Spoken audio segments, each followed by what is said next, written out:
Well, apparently BMW's Neue Klasse is getting closer and you all can't stop talking about it. Or should I say complaining about it, right? Well, I'm right there with you. Back on this channel when we used to do Last Month in BMW, I've been a vocal critic of the project from the start. And, well, it's here, and there's nothing we can do about it except complain. So here's a video on the top 10 hated aspects of BMW's new EV lineup, the Neue Klasse. But right as we finished writing this, BMW unveiled the new M3 concept, which is on a completely different level compared to the other vehicles in the Neue Klasse lineup. So as you're watching this video, don't think about the M3.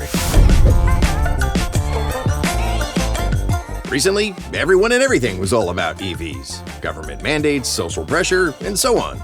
Now, EV sales are dropping. Most people who want them have them, and those who don't want them aren't getting them. So, what's BMW's answer? Make an entire fleet of them. So many companies that promise to go all electric are rolling back that promise, and while BMW never said they're going all electric, they certainly are making it harder to get something different. The years of R&D have surpassed the EV hype, but I guess it's too late to turn back now. If you follow what's new in the automotive industry, you'll notice that China is popping out tons of cookie-cutter EV vehicles, and most look like, well, what you'd expect. Sadly, a lot of the Neue Klasse is looking similar to those, especially the earlier concepts that we've seen. BMW and China are close friends. China is one of BMW's biggest markets, and they make quite a few models just for that market, so it makes sense. Well, some models are going to be made in China, but some in Germany, some in Hungary, so while we can't scream they're made in China, we can definitely say that they certainly are influenced by China.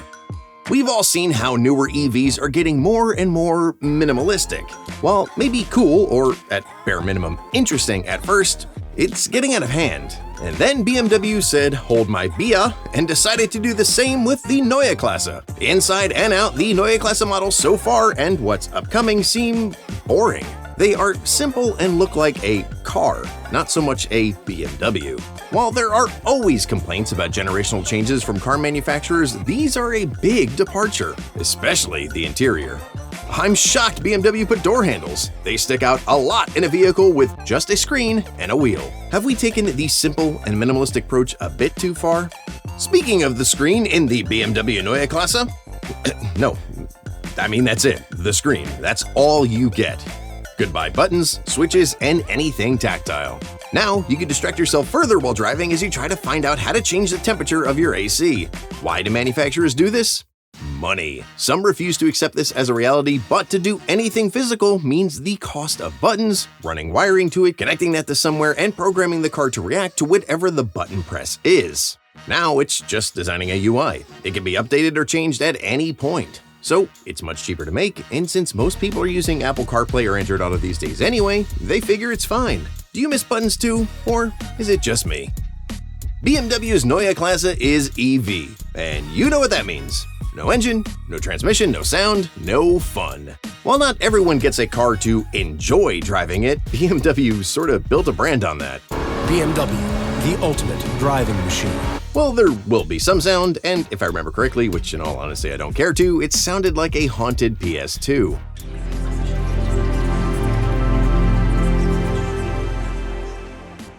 Anyway, this is something most EVs struggle with: fun.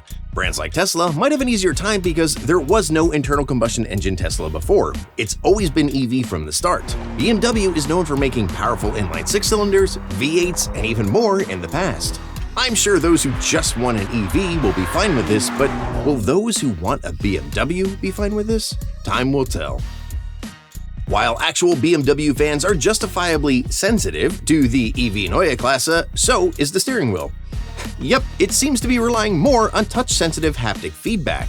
Wasn't the point of steering wheel controls to be able to keep your hands on or closer to the wheel and eyes on the road? I mean, I'm sure you can still get used to it, but now you really have to look to find the buttons and hope that you're touching the right one.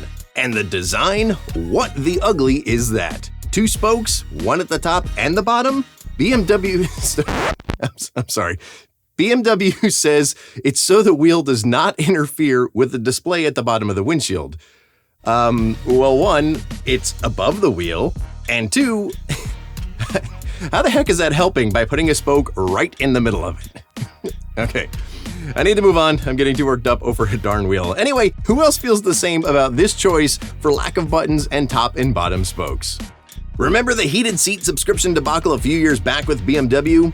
Well, some BMW owners now have to pay more for that option. Well, with the Neue Klasse here, the worry of subscriptions on EV vehicles is getting real. BMW has already said there will be a subscription to use the 360 cameras and the Driving Assistant Pro package. What's next, right? With more and more digital and premium features becoming standard on even cheaper brands, why do manufacturers keep pushing this? Obviously, it's money, but come on. I am a firm believer that cars will eventually be free. You just have to pay a fee for everything. Want to start it? Fee. Drive? There's a fee for that per mile. Use the audio system? There's a fee for that. Of course, a mandatory one for seatbelts and airbags too. What about when you buy a car used? Tesla is known for removing features on cars that no longer belong to the original owner. These modern EVs must be connected to the manufacturer, so nothing can really stop them from changing things. Fun. Speaking of technology, BMW's Neue Klasse relies heavily on technology. I mean, it's a computer with batteries and wheels. What's going to happen when it becomes outdated? Your narrator, yes, I'm an actual person, not AI, still drives his 55-year-old car every now and then, and mechanically, it's all original. So you can always sort of tell how fast you're going? What the heck is a Neue Klasse going to be like in that long? Dead? BMWs now are having issues with older telematics systems being unsupported, but the cars still drive. Will there eventually be a software update that renders outdated cars inoperable? People with Teslas from the early 2010s are still reporting they work well, but are slow to start up, like an old computer. We'll see how the Neue Klasse holds up. While the commuter BMW owner won't care as much, mods are a big part of the BMW culture. More power, better handling, and so on. Well, you can't really do that with an EV. Even if you could figure out how to code it for better performance, would BMW even allow that? Probably not, as it would be a paid feature. The last thing I want to say about the Neue Klasse is that BMW is betting a lot on this generation of EVs. The EV craze is ending. Those who want them have them, and those that don't have them don't want them. Yet, we still have companies like Ferrari making one that costs over $600,000. BMW is late to the game. While obviously this isn't something they can rush out, and they were probably well on with the development during the height of the EV popularity, they almost seem to have gone all in, and that's one heck of a risk for a big brand such as this. While this won't bankrupt BMW if it fails, it will hurt the company a lot, which will limit innovation and new designs. Do you think the Neue Klasse will succeed? Let us know in the comments. So there you have it, love it or hate it, and most of you seem to be in the second boat. The BMW Neue Klasse is here and growing, and it is up to you to tell BMW what you think about it with your wallets. So, what do you think? Did we miss any hatred? Let us know in the comments below, and let us know what you would like to see us do a top 10 or Quirks style video on next. But as always, for more tips and tricks, product reviews, and so much more for BMW's Minis and Supers, make sure you subscribe and don't forget to ring that bell. Want to know what's happening first? Head on over to our site and sign up for our newsletter. Don't forget to check us out on Facebook, Instagram, and TikTok as well. Thanks for watching.